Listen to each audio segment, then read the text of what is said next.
2024年に買ってよかったもの11個違うハンドソープを置いてて、アンバーのタンブラー、こんな感じでこちらですって休みたい時は排水口のところってこの首の V 字のデザインになってます。では第2位はじゃ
Dishes and tears, I'm standing here. I know it sounds cliche.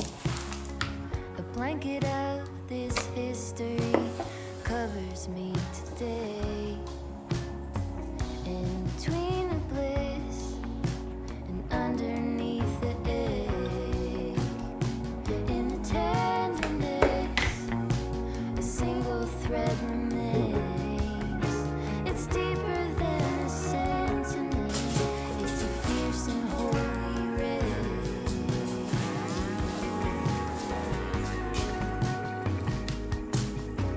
Some things last forever, but love it never fades. But love it never fades.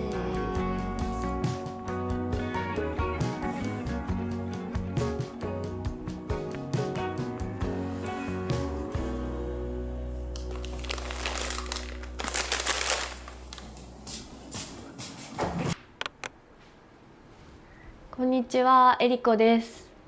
今日はもう年末っていうことで2024年に買ってよかったもの11個紹介したいなと思います。2024年、ここに引っ越してきたっていうのもあってたくさんいろんなもの買ってきたんですけど、その中でも毎日使っててこのアイテムすごくときめくなって自分が思うものをランキング形式で11個まとめてみたので、ぜひ最後まで見ていただけると嬉しいです。今回も後ろで彼がいてくれてるので、ちょっとおしゃべりとかもしながら紹介できればなと思ってます。はい、なんか足りない部分は僕が質問していきます。はいです。ではやっていきましょう。ではまず11位はこちら。こちらです。バームのハンドソープです。で、こちらバームのハンドウォッシュなんですけど、まずバームってみんな知ってますかね。私はもうバームがもともとそもそも大好きで、森林浴みたいな森にいるような香りのものが多いんですけど、このハンドウォッシュもすごくウッディで、ウッディなんだけど爽やかな、そんな感じの香りで、我が家は下の階と上の階があるんですけど、どっちにも違うハンドソープを置いてて、でいつもついついこの上にあるバームのハンドウォッシュを使いたくなるぐらい、もう大好きなハンドウォッシュで毎日使ってます。下の階はアシュリー&コーっていうオーストラリアかニュージーランドで買ったハンドウォッシュだよね。でもなんかバームの方が香りがすごく強くていいよね。そうだね。なんか爽やかで癒される感じの香りで、テクスチャーもさらっとしてて、こう馴染みやすい感じの。洗い流しやすいよね。そうそうそう。しっとりしてるけど、なんかこうベタつきすぎない感じのさらっとした感じのテクスチャーもお気に入りです。そう、バームのちょっと面白いのはこのボトル、木目になってるんだよね。そうそう。これだとすごく分かりづらいかもしれないけど、画面越しだと分かんないかもしれない。なんかここの模様が木目になってて、で他のこれはハンドウォッシュなんだけど、うちにあるのがルームスプレーとかスリーピングマスクとかは蓋の部分が木になってたりとか、ワンポイントあるの可愛いよね。可愛い。はい。見た目もおすすめです。ぜひ。というわけで11位はバームのハンドウォッシュでした。で次はこれです。ハスキーリニューっていうタンブラーです。蓋もついてまして、こうやってつけると持ち運んでこうドライブだったりとか、なんかこう出かける時にも持っていけれるアイテムになってます。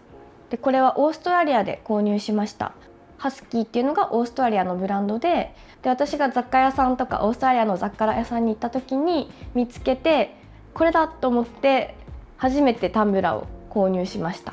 で一番気に入ってるポイントは何といってもこのデザインです。アンバーのタンブラーって結構珍しくないですか？珍しいかな。珍しいかも。珍しいと思う。なんか可愛らしい色だよね。ちょっと透明で半透明で。そうそうそう。半透明って結構タンブラーとかでこう検索してみたりさっきしてたんだけど、やっぱあんまなくて惹かれました。デコボコしてるデザインもなんかこうおしゃれで可愛いです。そのなんかデコボコしてるのは理由があるんだよね。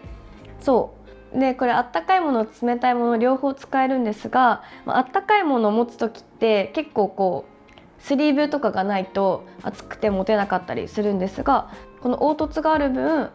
暑いっていう風にならず持てます。で冷たいものを入れた時も水滴とかが外に出てこないのがいいなと思ってます。そうだよね、この溝の間のところに流れてくれるからね。そうそうそう。手にはつかないよね。そうそうそう。でこのハスキーはこのパターンとあと白と黒のもうちょっと違うデザインのもので2種類あるんですけど、こっちはこの蓋がついてるのが特徴です。なので、よりこう持ち運ぶ時にこぼれづらいような仕様になってて、それも安心感があっていいなと思ってます。そう、お家で使う時は普通にこれを開けると普通のコップとして全然使えるっていうのもめちゃくちゃいい。家でも使うし、ドライブする時は必ずこれにコーヒー入れて持ってくっていう感じで、本当にどこにでも最近使って愛用してます。でオーストラリアのブランドなんですけど、今は楽天とかなんかカフェでも見かけたし、日本でも買えるようになっていると思うので、ぜひ気になる人はチェックしてみてください。というわけで買ってよかったもの10位はハスキーリニュータンブラーでした。次はこれです。じゃじゃん。カミュ CBD フェイスボディクリームで、これは何かというと化粧水した後のクリームとして使ってます。でこれはめぐみさんの最近出版されている美容の本を読んで、それでおすすめされてたので買ってみました。ちょっと開けてみようかな。こんな感じでなんか結構固めのクリームになってます。でちょっとつけて、いつも乳液代わりに使ってるって感じだよね。そう乳液代わりに。なんかね35歳を過ぎると乳液よりもクリームがいいってすごく押されてまだ35にはなってないんですが、まあでもね早いに越したことない、早いに越したことないんで、そう固めなんだけど広げるとちゃんとこうスッと伸びてくれるようなテクスチャーになってます。すごく保湿力がやっぱり高くて、これをつけ始めてから顔の乾燥がしづらくなったなっていう風に感じてますね。特に冬だからそうそうそう、ちょうどいいかもね。そうそうそう。世の中にたくさんクリームがある中で、なんでそのクリームがこういいなと思ってるの？一番のお気に入りポイントは香りです。なんて表現したらいいか、マンダリンみたいなちょっと薬草っぽいのも入ってるけど、ちょっと柑橘味もありつつみたいな、リラックスできるような香りがすごくするので、それが一番気に入ってます。結構私ズボラっていうか面倒くさがりなので、機能性はもちろんありつつも、一番大事なのってやっぱり自分が毎日使いたいって思えるようなものを選ぶっていうのが大事かなと思ってて、それがもう私の場合は香りがいいものだと使いたくなるので、今お気に入りのものになってます。そうベッドに入ると本当にいい香りって思っちゃうぐらいすごくちゃんと香ってくれるので大好きです。これ第9位はカミュの CBD フェイスボディクリームでした。では次はこちらです。じゃじゃんじゃじゃん、このコアラマットレスです。でこれは彼が実はいただいたものになるんですけど、私すごく気に入っているので紹介させてもらうことにしました。でこれ何がいいかっていうと、もうまず一番は本当によく眠れます。クイーンズサイズのベッドで2人で寝てるんですが、これいいところが低反発と高反発が3層構造みたいになってるらしくって、ちょっと難しい仕組みだったんですけど、とりあえず3層構造になってるんだって。なんか低反発と高反発と真ん中にクッションみたいなのがあって、衝撃を吸収してくれるので周りに響かないっていうのがすごくいいポイントです。今まで使ってきたマットレスよりもやっぱ違う？違うね。如実に違う？いやなんか前がそのオーストラリアに住んでた時の記憶だから、その前がもう覚えてないけど、そのエアビーのホテルとかで寝たりするとやっぱちょっと柔らかすぎちゃうなとか、ちょっと深く沈んじゃうなとかっていうのも全然あるから、硬さが本当にちょうどいい。でこう寝た時にこう自分をこう支えてくれてる感がすごくあって、安心して眠れるっていう感じ。本当にオーストラリアにいた時はなんか夜に起きちゃうみたいなことがあったんだけど、今は本当にぐっすり眠れて、なかなか夜起きちゃうみたいなこともなく朝を迎えるっていう毎日になってて、今多分きっとコアラマットレスの影響だなと信じてます。朝ついついよく眠りすぎちゃうぐらいいいコアラマットレス、ね、そうついつい眠りすぎちゃうぐらい本当にいいマットレス。なんだかんだ人間って1日の3分の1ぐらい睡眠に費やしてるから、なんか睡眠の質を変えるって結構大事だよね。大事。枕とマットレス大事です。はい、というわけで8位かな。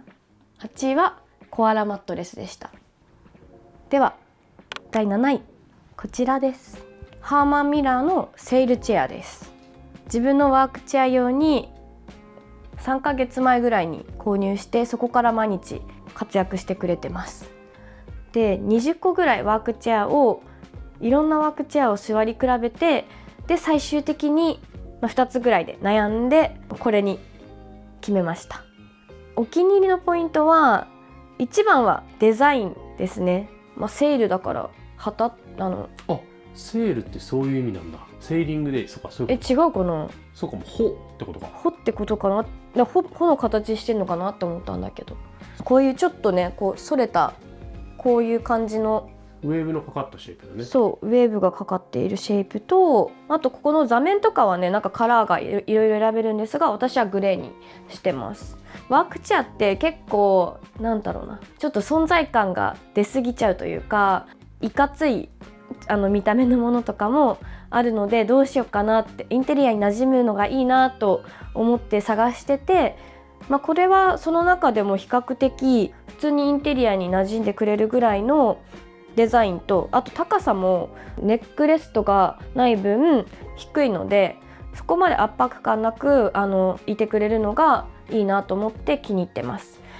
あとはそんな中でもすごく機能が充実してて、肘掛けの高さがこう調整できたりとか、あとここの角度が微妙にこう内向きにこうちょっと傾けられたりとか、こうするとここぐらいまでこうグライニングできたりとかするので、正しい姿勢で作業もできるし、ちょっと休みたい時はこうやって傾けたりできるっていう風に自由に椅子を使えるのが使いやすくて気に入ってます。ちょっと高い買い物だったけど、これを買い替えて本当に良かったなと思ってるぐらいお気に入りです。というわけで7位はセールチェアでした。次、はい、というわけで7位まで紹介したんですけど、ここからちょっと番外編を挟んで6位をまた紹介していきたいなと思います。ここからは3つときめくっていうわけじゃないんだけど、便利で毎日すごく役に立ってるなって思うアイテムを紹介したいなと思います。ではまず最初はこちら。これは排水口ゴミ受けです。でこれはどうやって使うかというと、排水口のところに置くネットをかぶせて、でここにこう排水口のところにセットして使います。でこれは私的にはすごくかゆいところに手が届いてくれた商品だなと思っていて、普通こういうお家の排水口のところってグレーのなんか排水口トレイみたいなのがあると思うんですけど、そこにこの白いネットをつけて使うっていうのが一般的かなと思ってます。で私もそういう風にこの前まで使ってたんですが、そうするとそのグレーのトレイが結構汚れがついちゃうなと思ってて、すごく掃除が大変だなと悩んでました。でそんな時にこれを見つけたんですが、これはこのトレイにネットをつけてこうかぶせて、でそしたらもうこれでいいよっていうアイテムです。なのでこう外して生ゴミが溜まった時もこのネットを取ってゴミ箱に捨てれば、それだけで他が汚れることもなく使えるのがすごくいいなと思って気に入ってます。まず便利アイテム第3位は排水口リングでした。で次第2位はこちらです。じゃじゃん、クリッパって言います。それ何？はい、でこちらはですね、でこれ何かというとリュックとかバッグと一緒に使えます。でバッグにこうやってかけて、こういう持ち手にかけて、こういう机とか何かこう平らなところにこうかけてあげると、なんとこういう感じでバッグハンガーとして活躍してくれます。で普段はこういうところにこうかけておけば特に違和感なく持ち運びができて、カフェとかそう出先でボックス、荷物のボックスとかがないところっていろいろあると思うんですけど、そういう時にこれが一つあれば机にこうかけて収納できるので、これがすごく便利で気に入ってます。なんかあれだよね、その2人で座った時とか2人席の時って荷物2個置けないから、そうその時に便利だよね。そうこの前さ、なんか2人席でカフェあって、もうサイドも人がいて、もうどこにも荷物置く場所がないっていう時にこれがあれば、もうどっちも持ってたんですけど、こう普通に自分の席の横にこうやって置けば小スペースで作業できるので、すっごく便利と思ってこの前も感動したばかりです。なのでこれは一つあるとすごく便利なので、ぜひ持ってない人はおすすめしたいアイテムです。で、色もこれはツヤなしのゴールドで、ツヤありのシルバーとかブラックがあったりとか、いろいろ色も選べるみたいなので、好きなの買ってみてください。というわけで第2位はこのクリッパでした。では便利アイテム第1位はじゃじゃん、こちらです。モフトの七変化スタンドです。このスタンドはこういう風にマグネットでくっつけておいて、スタンドとして使いたいときはこういう風に広げると、よいしょ、こんな感じで立ってくれます。で、この高さがあるのが私はすごくいいなと思ってて、こんなに高さがあるだけで便利に使えるのかと感動していつも使ってます。高さがあると何がいいの？高さがあると、普通のスタンドだとこう動画見たりするとこの感じの目線です。で、この首の角度を見ててほしいんですが、これをスタンドをこうつけるとこの高さで見えます。わかるかな？この微妙なこの10度か15度ぐらいのこの首の目線の上がりこれ首の角度？首の角度、これがなんかこう地味かもしれないんだけど、これ実際使ってると全然違くって、これを使い始めると普通のスタンドの高さでコンテンツが見れないぐらい、もうスタンドをこう上げて使いたくなっちゃいます。首がすごく疲れづらくなりました。で、これ縦にしてるんですが、こう横にこうマグネットなのでこう傾けるっていうのも簡単にできて、で角度も今これぐらいなんですが、ここぐらいまで、ここは行き過ぎか。いつ使うのそれ？これぐらいまでなんかちょっとさ、下のものを撮りたい時とかね、例えばね、ああ、なるほどね。そうここぐらいまでこう角度が自由に調整できて、結構しっかりしてるので好きなところで止まってくれる調整が効きます。それも便利で、もちろんこの低いところでのスタンドも使えます。これはね本当に買ってよかったなと、一番こう便利だなと思って使ってるアイテムです。 iPhone のマグセーフに対応してるんだよね。そうです。マグセーフに対応してるので、こっちのカバーはマグセーフに対応してれば何でも使えるかな。というわけで便利アイテム第1位はモフトの七変化スタンドでした。では本題にまたここから戻りたいと思います。では6位、お気に入りのもの6位はこちら、ヘイの CPH20 ラウンドテーブルです。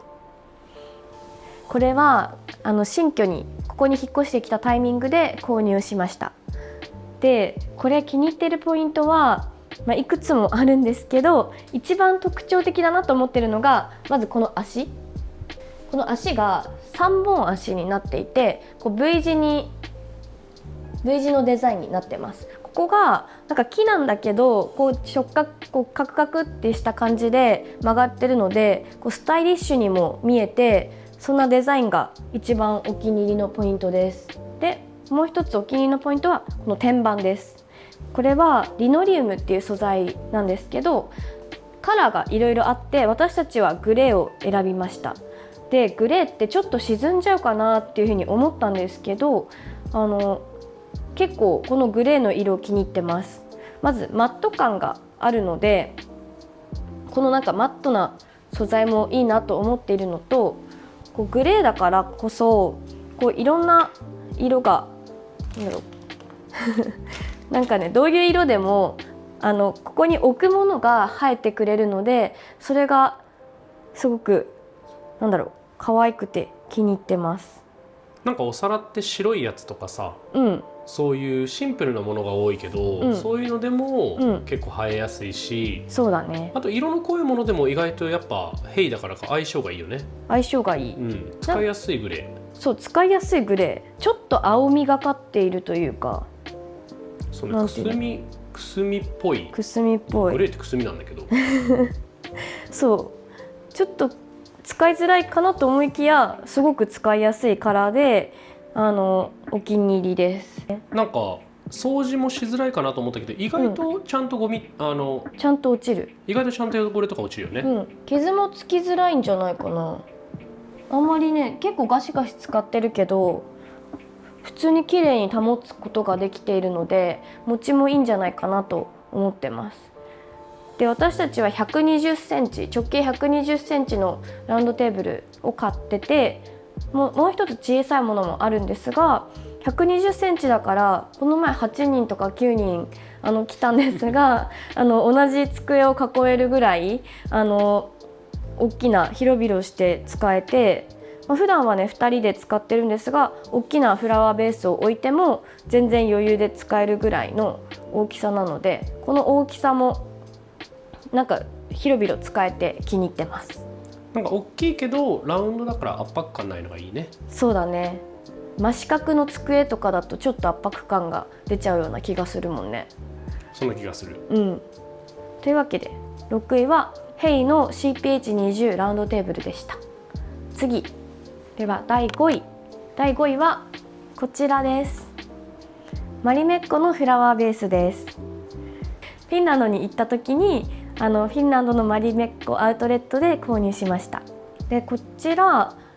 日本で買うと定価が5万円ぐらいの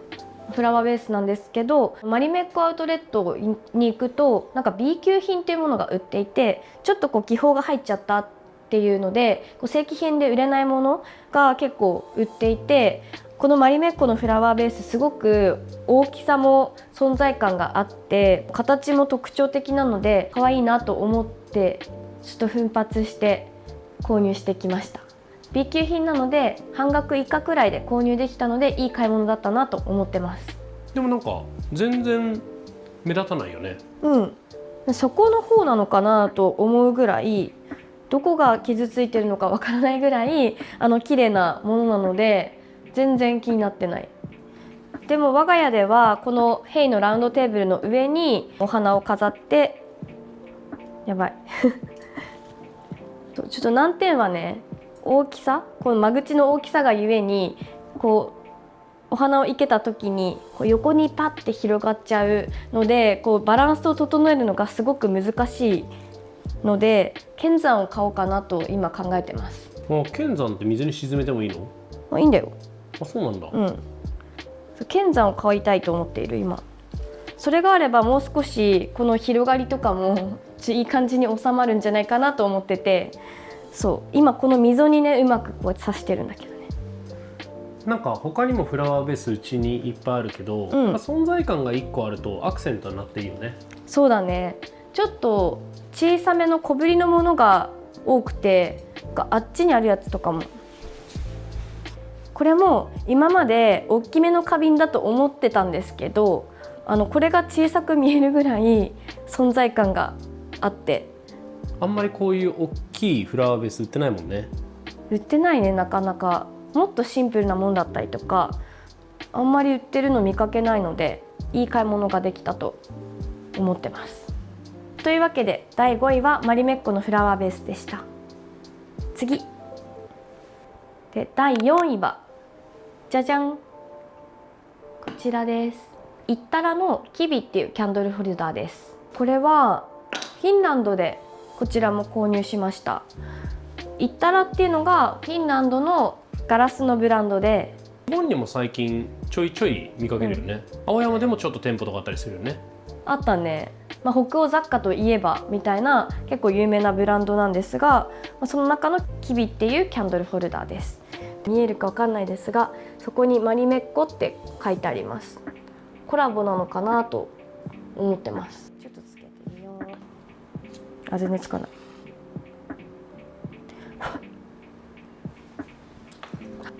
いいですね。フィンランドの人って結構北欧全般かもしれないんですが冬になるとキャンドルをつけて、ヒュッケっていう文化があったりとかするぐらいお家でみんなでキャンドル灯して過ごすみたいな文化があると思うんですが、そういうのを疑似体験というか、なんかそういう風にできるアイテムあったらいいなと思ってフィンランドを歩いてた時に見つけたアイテムです。あんまり日本ではキャンドル灯す文化ないもんね。ないよね、あんまりね。ない。だキャンドルホルダーとかも、探せば全然あるんだと思うけど、一般的じゃないよね、キャンドル自体。だから私もあんまり前まではキャンドルつけようみたいなことはやってなかったんですけど、やってみるとやっぱりこの火の揺らぎ、私たちも普段仕事で忙しかったりとか、なんかいろんな目の前のことにバタバタしてるなっていう時が、ある中で、それでもこうやってキャンドルを灯して本を読んだりとか、紅茶を片手に自分の時間を持つみたいなのをなるべくしたいなと思ってて、そんな時にこのキャンドルホルダーにキャンドルをつけて、そういうのができた日には今日もいい一日だったなっていう風に思えるので、お気に入りで使ってるキャンドルホルダーです。このガラスの層もね、結構分厚くて高級感があるのもいいなと思ってます。カラーがこれはオリーブみたいな色なんですが、いろんな色があるので、お気に入りのものを一つ買って使うのいいんじゃないかなと思います。日本でも買えるのかな？全然買える。あ、そうなんだ。値段はちょっと高いかもしれないんだけど、でも楽天でも北欧雑貨のお店とかでも全然売ってるので、日本でも買えます。なんでちょっとフィンランド気分味わいたいというか、ゆっくりしたいっていう人はぜひチェックしてみてください。というわけで第4位はイッタラのキャンドルホルダーキビでした。では次。では第3位。3位はじゃじゃん、リコーの GR3X です。カメラですね。簡単に言うとコンパクトデジタルカメラです。これはこの1年一番私が使ったんじゃないかなと思うカメラです。私がいつも持ってるのは富士フィルムの XS20 っていう一眼レフのカメラ。ミラーレス一眼だね。ミラーレス一眼とソニーの ZV-1F っていう Vlog を撮る時用の動画のカメラです。でこれは何がいいかっていうと、一番は軽い、小さい、コンパクト、もうそれが一番の持ち運んでる理由です。これを使い始めてから富士フィルムとかだと写真はすごく好きなんですけど、ちょっと重たいなと思って大事な時に持ってこうっていう気持ちになっちゃうんですけど、これだったらもうちょっと友達と遊ぶ時とか、ちょっと近場に出かける時もバッグに忍ばせて持ってこうかなと思えるぐらいの大きさなので、カメラを持ち運ぶっていう機会が圧倒的にこれを買ってから増えました。でコンパクトながらすごく写真もうすごく画質が綺麗で、色味もなんて言うんだろうな、ちょっとクールというか無機質な感じがあるんだけど、もともと入ってるフィルターが結構良かったりとか、はい、そのカメラ自体がそんなちっちゃいのに一眼とかと同じような画質で撮れるし、そうだね、それがなんかいいよね。そうだね、画質すごく綺麗。綺麗だよね。フィルターも綺麗。フィルターも綺麗。あとはなんか起動も早いとか。起動早い。はい、これでもう撮れますって感じね。なんかスマホと似たような感覚で撮れるのに、スマホより数段画質がいいのがなんかいいよね。そうだね、ちゃんとボケ感とかもあるから、もうスマホとは段違いに綺麗です。なのでもうこれはもう2024年買って本当に良かったなと思って使ってるカメラです。でちょっとね、値段はすごく安いっていうわけじゃ全然ないなんならちょっと高いでしょそういいお値段のカメラ。メリットは買えないってところだね。あんまり、買えない。今抽選じゃない？大人気なんだよね。そう、めちゃめちゃ人気だから抽選になってる。ちなみに抽選なんだ。そう、来年は4が出るらしいよ。GR4 が出るって噂がある。というわけで第3位はこの GR3X でした。では次。では第2位はじゃじゃん、ハーマンミラーのスストーリーブックシェルフです。ちょっとねクリスマス仕様なのでまだちょっと隠れちゃってるんですけど、このトマト色、この赤色のブックシェルフが第2位です。これは2ヶ月前くらいにハーマンミラーの店舗にこうブラブラっとこう歩いていたら見つけて、あ、これ便利そうかもと思って購入しました。で、私本が大好きなので本棚にも飾るんですけど、もう少しこういう写真集とかを見せてレイアウトできたら楽しいかなと思ってたところで、ちょうどいいものを見つけたので、購入してもうそのまま家でもお気に入りで使ってます。でこれ 2つサイズがあって193センチを使ってるんですけど、もう少し低いものもあります。ただ193センチなので結構家の中でも高く存在感を放ってくれてて、アクセントになるのがいいなというふうに思ってます。でこの天板みたいなのがあるんですけど、これが今ランダムに配置してて、この配置を全部前向きとか全部横向きとか、その位置も自分で調整ができます。私たちはこういう写真集とかを少し立てるスペース欲しいなと思ったのでランダムに配置してみました。お部屋にね、なんかちょっと背の高いものがあると目線が上に上がるから、お部屋も広く見えるよね。そうかもしれないです。結構真ん中にねドーンと立ててるんですが、存在感もありつついいアクセントになってくれてます。色もすごく迷って、黒、白、黄色、赤とか、あとブルーもあったかな、水色？水色もあって、どれにしようかなって悩んだんですけど、我が家はテラコッタ色をキーカラーにしてるので、テラコッタ寄りの赤ぐらいの色合いだったので、この赤のトマト色を選びました。しかもこれあれだよね、ちょっとだけ見た時にセールになったんだよね。そうで、この色残ってたのよ、ちょうど。そうなんです。 20% オフとかになってて、定期的に結構ハーマンミラーはやるかな、セールを年2ぐらいだと思うよ。かな、多分年2とかたまにやってるみたいなので、それのタイミングで買うのおすすめです。はい、というわけで2位はハーマンミラーのストーリーブックシェルフでした。次では第1位はじゃじゃん、このマレンコソファーですアルフレックスのマレンコソファーです。こちらが堂々の1位、お気に入りランキング1位です。こちら何がお気に入りなの？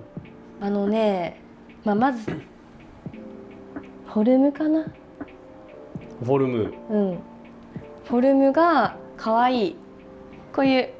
ポコンポコンと雲みたいな丸っこいフォルムになっていて、それがすごく可愛らしいんだけど可愛らしすぎない、このバランスがすごくいいなと思ってます。多分ね、この麻のこのカバーがちょっとカジュアルテイストになっているので、普通こう可愛すぎちゃうんだよな。なんか抜け感があるのかもね。少しその素材で抜け感がちょうど出て、いい感じにこう今のお家に馴染んでる気がするね。そうだね。私たちのうち結構スタイリッシュというかそういう家具が好きなので、可愛らしすぎちゃうと合わないなと思ったんですけど、これは抜け感が程よくあって馴染んでくれてます。で、高級感もねあるんですよね。デザインがいいっていうのはもちろんなんですけど、この座り心地もちゃんとこう張りがあるというか、ズツンってこう沈みすぎなくちゃんと支えてくれるぐらいの硬さがいいなと思っているし、想像より反発あるよね。反発ある、結構。あと個人的に気に入ってるのは、そのアームの部分が結構柔らかくて寝やすいとか寝やすいね確かにここも柔らかい。アルフレックスはイタリアのブランドなんですけど、日本で販売するために日本で生産して日本の仕様に変えた上で販売してるんですね。なので日本のお家って結構小さいコンパクトな、お家が、海外とかよりは多いと思うんですけど、そのためにここが2人掛けのソファーの間がちゃんと切り離せるようになっていて、一つずつで搬入してジョイントするみたいな、そういう設計になってます。なのでうち螺旋階段があって大きなものを運ぶの結構大変なんですけど、これだったらすごくすんなり運べたので、それも安心ポイントの一つでした。そのジョイントタイプだから、例えば将来子供ができたとかさ、そういう時にも1シーター追加して3シーターにできるのがいいよね。そうだね。あとオットマンとかつけたりとか、そういう拡張性もあるのがいいよね、長く使う上では。これもね本当にいい買い物だったんですが、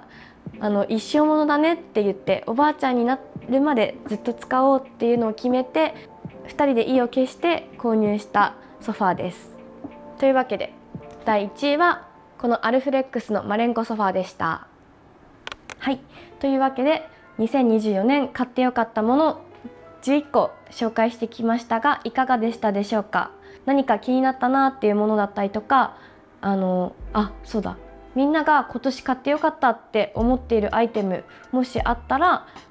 コメントでそれも教えてくれたら見に行くので教えてください。で、今回紹介したアイテムは